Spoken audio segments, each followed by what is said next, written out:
Direction la Syrie, l'état le plus fermé de la région.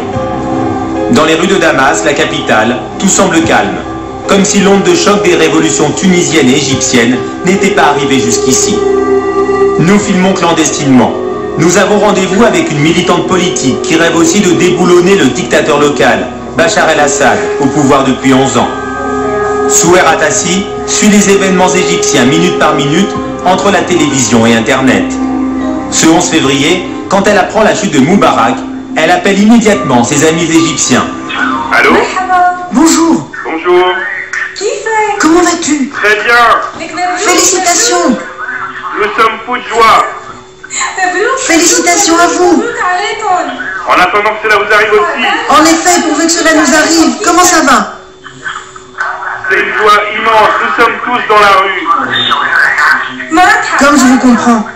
Hier, j'ai dormi par terre, il faisait un froid de canard. Et aujourd'hui, c'est la joie partout. Bien fait, bien mérité. Tu mérites la liberté. Moi j'ai pleuré, tu sais. J'ai pleuré des larmes de joie. Je voulais te féliciter. Et on se revoit sur Facebook. Faites la fête maintenant. Et profitez-en. Profitez-en et priez pour nous. Au revoir.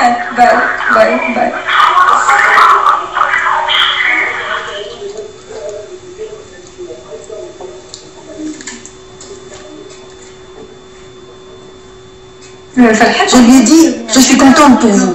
Mais en même temps, je suis un peu jalouse. Souher Atassi est une cybermilitante. Elle a créé un forum de discussion sur Facebook, l'un des plus visités du pays. Ici, difficile de recruter des militants, car le pouvoir traque les internautes. Beaucoup de jeunes n'osent toujours pas aller sur certains sites internet. Ils savent bien qu'il existe des groupes d'opposition sur Facebook. Mais ils n'osent pas s'y inscrire sous leur vrai nom. Donc, ils utilisent des pseudonymes. La blogueuse a été arrêtée à plusieurs reprises pour avoir critiqué le régime. Elle est surveillée en permanence. En Syrie, le pouvoir utilise Internet pour identifier ses opposants. Quand un jeune entre dans un cybercafé, le propriétaire lui réclame une copie de sa carte d'identité. Ce sont les instructions de la sécurité syrienne. Le gérant du café doit également noter les horaires de sa présence, le siège et l'ordinateur utilisé. En fait, il transforme tous les patrons de café internet en indiques.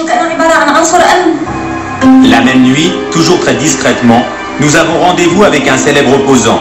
Il a subi la torture et la prison sous le règne des deux présidents Assad, Hafez le père et Bachar le fils.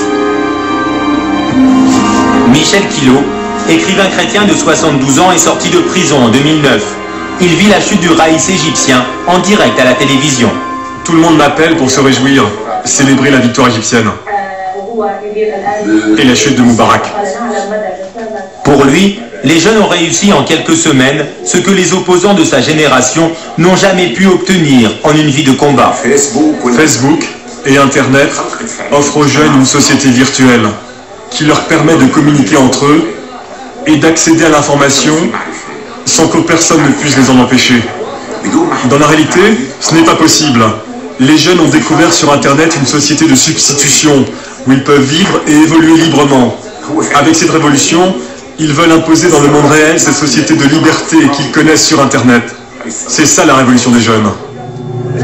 Le seul regret de Michel Kilo, la Syrie risque selon lui d'être le dernier pays touché par la contagion révolutionnaire. La Syrie est différente des autres pays. D'abord, le régime y est très puissant. De plus, les jeunes Syriens ne meurent pas de faim et le chômage ne fait pas encore de ravages ici. Donc il n'y a pas, comme en Égypte ou en Tunisie, un fort sentiment de désespoir. En Syrie, malgré les appels à manifester lancés sur Internet, personne n'ose descendre dans la rue pour défier le pouvoir. Depuis la chute de Moubarak, les manifestations ont repris au Yémen. Des heurts violents avec les forces de l'ordre ont fait déjà plusieurs morts dans la capitale. En Algérie, les opposants ont décidé de manifester chaque samedi jusqu'à la chute du régime. Et l'onde de choc s'amplifie. La Libye et le Bahreïn sont touchés à leur tour. La répression y a fait des dizaines de morts. Partout, le même espoir agite la jeunesse. celui d'un printemps arabe, une révolution inédite et non violente, avec au bout le même rêve, la liberté et la démocratie.